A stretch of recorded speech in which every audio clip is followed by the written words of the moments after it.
حضرت علی سے حضور علیہ السلام نے فرمایا، مسند احمد کی حدیث ہے کہ عنقریب اے علی تیرا اور عائشہ کا ایک جھگڑا ہوگا، ایک امر میں اختلاف ہوگا۔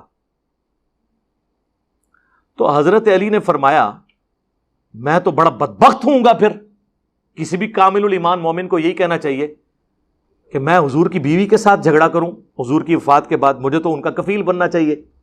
اب یہ میں ایکسپلینیشن کر رہا ہوں اس کی، قرآن میں حکم ہے نا، النبی اولیٰ بالمؤمنین من انفسہم وازواجہ امہاتہم، نبی مومنین کی جانوں سے بڑھ کے ان پہ حق رکھتے ہیں، اور نبی کی بیویاں امت کی مائیں ہیں، یعنی امتیوں کا کام ہے اپنی جان دے دیں اپنی نبی کی حفاظت کی خاطر، اور ان کی بیویوں کو ماں کے طور پر تصور کریں،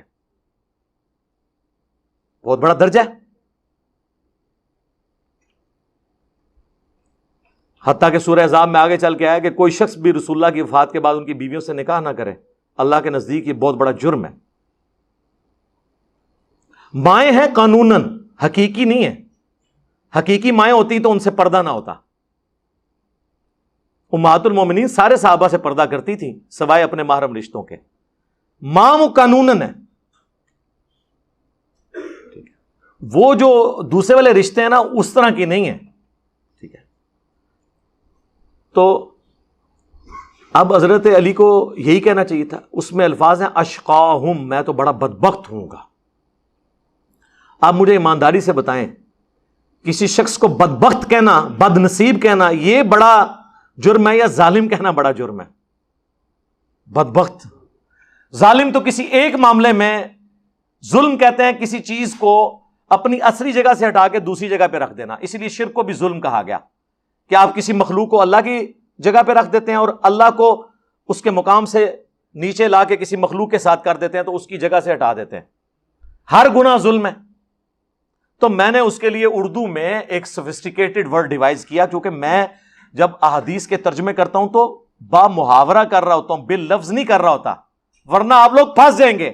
بسم اللہ کا ترجمہ آپ کے سارے علماء نے غلط کیا ہوا ہے الا ماشاء اللہ۔ اشرف تھانوی صاحب کا ترجمہ شروع کرتا ہوں اللہ کے نام سے، کرتا ہوں کس عربی چیز کا ترجمہ ہے بتائیں؟ اور یہ بریلوی اعتراض کرتے ہیں دیوبندیوں پہ کہ آپ کے تو عالم کو ترجمہ ہی نہیں آتا تھا۔ ہمارے اعلیٰ حضرت کا ترجمہ ہے اللہ کے نام سے شروع کرتا ہوں، کرتی ہوں ہے ہی کوئی نہیں بیچ میں، ورنہ عورت کیا کرے گی؟ اور کہتے ہیں دوسری غلطی آپ کے ترجمے میں ہے، آپ نے شروع سے شروع کیا ہے، حالانکہ اللہ سے شروع ہونا چاہیے تھا۔ تو ان کو یہ نہیں سمجھ آئی کہ پھر بسم اللہ بھی بدل لیں، اللہ الذی باسمہ ابدہ ہو جائے، پھر اللہ ہے وہ ہستی جس کے نام سے میں شروع کرتا ہوں۔ تو بریلوی پھر اپنی بسم اللہ بھی بدل لیں، بسم اللہ میں بھی تو پہلے با اور سین اور میم اور پھر اللہ کا نام آتا ہے۔ اسے کوئی فرق پڑتا ہے کوئی ترجمہ کر دے شروع اللہ کے نام سے یا شروع کرتا ہوں اللہ کے نام سے یا اللہ کے نام سے شروع؟ نہیں، با محاورہ ترجمہ ہو رہا ہے۔ اب جو خاتم اور خاتم کا لفظ ہے قرآن میں تو ہے خاتم، رسول اللہ صلی اللہ علیہ وآلہ وسلم نبوت کی مہر ہے، اور مہر اینڈ پہ لگتی ہے ڈاکومنٹ کے، جس کے بعد کوئی ڈاکومنٹ پہ چیز لکھنا جرم ہوتا ہے۔ لیکن ہمارے علماء جب ترجمہ کرتے ہیں تو اس کا خاتم والا ترجمہ کر دیتے ہیں، سلسلہ نبوت کو مکمل فرمانے والے ہیں، وہ ختم اردو والا لے لیتے ہیں۔ ہم نے کبھی اعتراض نہیں کیا، ہم کہتے ہیں با محاورہ یہ ترجمہ درست ہے، باللفظ یہ غلط ہے، خاتم کا ترجمہ اور ہے، خاتم کا اور ہے۔ لیکن چونکہ قادیانیوں کا ایک فتنہ ہے اس وجہ سے وہ بالمفہوم ترجمہ کرتے ہیں، ٹھیک ہے، ہم نے کبھی اعتراض نہیں کیا۔ یہاں پہ بھی میں نے جو یہ ورڈ استعمال کیا، ایک یہ تھا کہ میں یہ کہتا کہ حضرت علی نے کہا یا رسول اللہ میں تو بڑا بدبخت ہوں اگر میں آپ کی بیوی کے ساتھ لڑوں، تو میں نے کہا کہ حضرت علی نے فرمایا کہ میں تو بڑا ظالم ہوں گا، تو میں نے ہلکا ورڈ اس کے لیے یوز کیا کیونکہ میں محاورہ ترجمہ کر رہا تھا۔ آپ کو زیادہ شوق ہے تو آپ وہ ترجمہ کر لیں، پھر اشقاہم، میں تو بڑا بدبخت ہوں، نعوذ باللہ۔ تو نبی علیہ السلام نے فرمایا لا، نہیں، لیکن یہ بات اس وقت کی جاتی ہے جب بالکل اس کے اپوزٹ بات ہو۔ لا الہ الا اللہ، نہیں کوئی معبود سوائے اللہ کے۔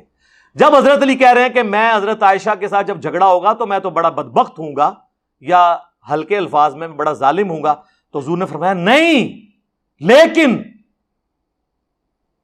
جب ایسا ہو تو تم اسے وہاں پہ پہنچا دینا جہاں سے وہ آئی تھی. تو اس کا مطلب کیا ہوا؟ جب دو بندے جھگڑا کریں اور ایک شخص کے کہ کیا میری یہ بدبختی ہے کہ میں آپ کی بیوی کے ساتھ لڑوں گا یا میرا یہ ظلم ہے، تو حضور کہیں نہیں، لیکن کب کہا جاتا ہے؟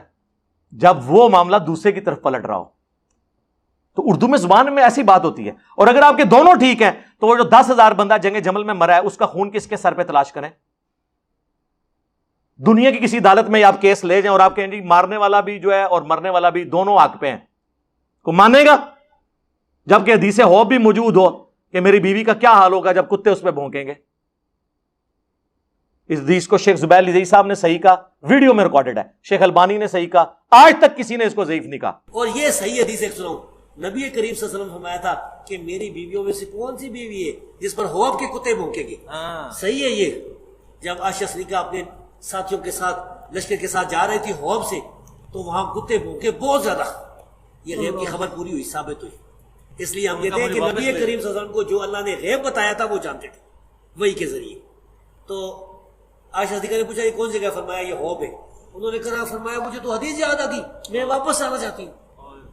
تو انہوں نے کہا کہ نہیں، اللہ مسلمانوں میں صلح کرا دے. یعنی مسئلہ صلح کا تھا، جنگ کا نہیں تھا. پھر جنگ ہوئی اور وہ پیشن گوئی پوری ہوئی. سر ادھر یہ بتا دیں ناسبی کون ہوتے ہیں؟ ہمارے اہل ناسبی حدیث میں کافی ناسبی. میں یہ بتاؤں کہ ایک شیعہ ہے نا، شیعہ جو صحابہ کو برا کہتے ہیں، یہ بھی گمراہ لوگ. ایک ہے ناسبی جو سیدنا علی رضی اللہ تعالیٰ عنہ سے بغض رکھتے ہیں، سیدنا حسین رضی اللہ عنہ سے بغض برا کہتے ہیں. ان میں سے فیض عالم صدیقی تھا ایک جیلم میں، اور اسی طرح قتل ہو گیا. اس طرح اور بھی ہے. تو بہرحال یہ جو علی مولا علی، نبی پاک نے فرمایا کہ میں جس کا مولا اس کا علی مولا. یہ صحیح حدیث ہے. من کن تو مولا فعلی مولا. جو مولا علی سے جو مولا سے مراد مشکل کشا نہیں ہے بلکہ محبوب اور پیارا ہے. تو جو اس سے دشمنی رکھتا ہے، برا کہتا ہے، ناسبی ہے. یہ کچھ اہل حدیثوں دیوبندی میں گھس آئے. بھائی ہم نہ ناسبی ہیں نہ شیعہ ہیں.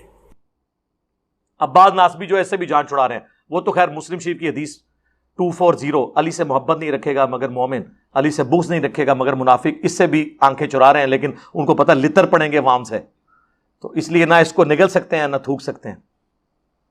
ان کو چھوڑ دیں، امت کی بات کریں. امت میں یہ حدیث چلتی آ رہی تھی. تو شیخ البانی نے حدیث ہواب پہ باب باندھ کے یہ سارے طرق جمع کر کے نیچے کومنٹس کیے ہیں.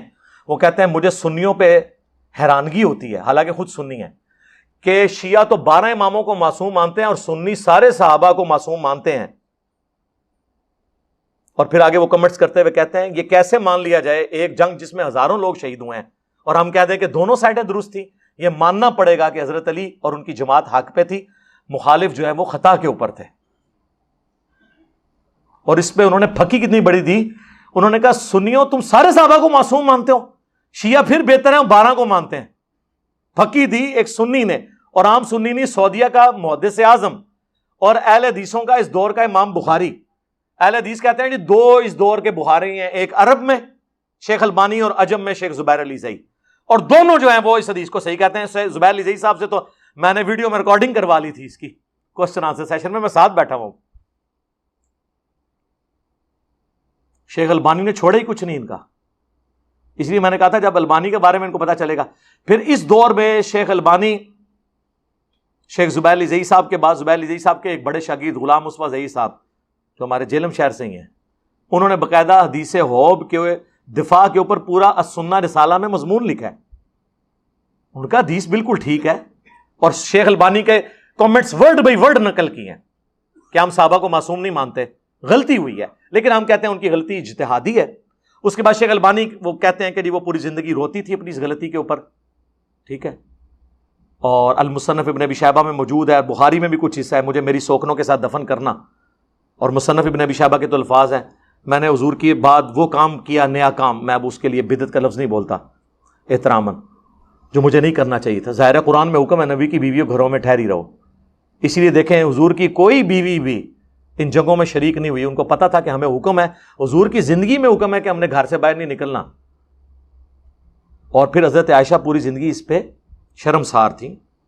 آج کی ڈیٹ میں وہ کوئی ان کو متون نہیں کر سکتا. دنیا اور آخرت میں رسول اللہ کی بیوی ہیں، ہماری ماں ہیں بالکل. یہ تو خامنائی صاحب جو اس وقت مفتی اعظم ہیں ایران کے، ان کا باقاعدہ فتویٰ ہے کہ جو حضرت عائشہ کی توہین کرتا ہے وہ کہتے ہیں شیعہ سے خارج ہے. ہم اسے شیعہ ماننے کے لیے تیار ہی نہیں ہیں. حضور کی کسی بیوی کی توہین کرنا، نعوذ باللہ من ذالک. سب سے بڑا کوئی شیعہ ہو سکتا ہے نا علی کا تو عمار ابن یاسر ہے. بخاری میں حدیث موجود ہے، عمار ابن یاسر کوفے کے ممبر پہ چڑھتے ہیں اور اوپر کی سیڑھی پہ حسن ابن علی کو بٹھاتے ہیں اور خود نیچے بیٹھتے ہیں اور خطبہ دیتے ہوئے کہتے ہیں کہ اے لوگو، اللہ نے تمہیں آزمائش میں ڈالا ہے. ایک طرف دنیا اور آخرت میں تمہارے نبی کی بیوی ہیں عائشہ جو بصرہ سے روانہ ہو چکی ہیں، لیکن اللہ نے تمہیں آزمائش میں ڈال دیا ہے کہ تم عائشہ کی اطاعت کرتے ہو یا اللہ کی اطاعت کرتے ہو. اللہ کی اطاعت کس کو کہہ دیا؟ حضرت علی کی اطاعت کو. کیوں؟ یا ایھا الذین آمنوا اطیعوا اللہ واطیعوا الرسول واولی الامر منکم. اطاعت کرو اللہ کی اور اس کے رسول کی اور جو تم میں حکمران ہے. لیکن عمار ابن یاسر نے اما عائشہ کا مرتبہ کم نہیں ہونے دیا، کہا دنیا اور آخرت میں تمہارے نبی کی بیوی ہیں. یعنی اس عمل ہونے سے وہ زیرو سے ملٹیپلائی نہیں ہوئی، ان کی نیکیاں ان کی غلطیوں پر بھاری ہیں. عمار ابن یاسر کے بعد کس کی ڈگری کی ضرورت ہے حضرت عائشہ کی شان میں؟ اور قربان جائیں امام بخاری نے حضرت عائشہ کی فضائل کے چیپٹر میں جو حدیث لی ہے نا، حضرت عائشہ کی فضیلت میں جو حدیثیں ہیں اس میں عمار ابن یاسر کی حدیث لے لی صحیح بخاری میں کہ دنیا اور آخرت میں تمہاری نبی کی بیوی ہے. تو حضور کی بیویوں کے فضائل بھی شیعان علی نے بیان کیے ہیں. شیعہ میں یہ پولیٹیکل ٹرم میں استعمال کر رہا ہوں، وہ والا شیعہ نہیں ہے جو رافضیت والا ہے، حقیقی شیعان علی. تو اس کے لیے جب یہ دو باتیں ہوں اور کہا جائے کہ یہ ایک جھگڑا ہوگا اور یہ ہو جائے گا، اور کوئی شخص پوچھے کہ اچھا یہ میرے ساتھ جھگڑا ہوگا تو پھر تو میں بڑا بدبخت ہوں، بڑا ظالم ہوں اگر میں یہ کام کروں، اور آگے سے وہ منصف کہے نہیں نہیں تم نہیں، لیکن وہ جب تمہارے ساتھ یہ کرے تو اسے واپس پہنچا دینا، تو اس کا مطلب کیا ہے؟ کون ظالم ہوا؟ مخالف. تو بات کرنے کا تو سٹائل یہی ہوتا ہے نا. اب ایاک نعبد و ایاک نستعین میں تو وہ یہی کہتے ہیں نا، اہل تشیع اور بریلوی کہتے ہیں اس میں یہ تو لکھا ہے کہ اللہ سے مانگتے ہیں، یہ کہاں لکھا ہوا ہے کہ حضرت علی سے نہیں مانگتے؟ لب دے رہو اردو وٹ چڑھ دینا تو الفاظ کو نہ پکڑیں، یہ با محاورہ باتیں ہوتی. اب چونکہ میں نے اتنی علمی بحثیں عوام میں لے آیا ہوں، اس لیے لے کے آیا ہوں کہ مجھ سے پہلے آ چکی تھی. میں نے جمل صفین نہروان میں نے نہیں کروائی ہے، پہلے کی ہوئی بھی تھی. لیکن آج یہ ہو گیا کہ سوشل میڈیا کی وجہ سے پبلک میں یہ عام ہو گئی. تو ایک تو یہ تھا کہ ہم رافضیوں کو کلین چٹ دیتے کہ ٹھیک ہے تم لوگ صحابہ کرام کے اوپر سب و شتم کرو، نعوذ باللہ. دوسرا یہ کہ ہم فرنٹ سے لیڈ کر کے بتاتے کہ اتنی بات تمہاری درست ہے، بنو امیہ نے یہ غلط کیا، لیکن خلفائے راشدین جو ہیں وہ حق پہ ہیں، ان کا اس معاملے سے کوئی لینا دینا نہیں ہے. ہم فرنٹ سے لیڈ کر کے صحیح بات بتاتے تو ہم نے بتائی ہے.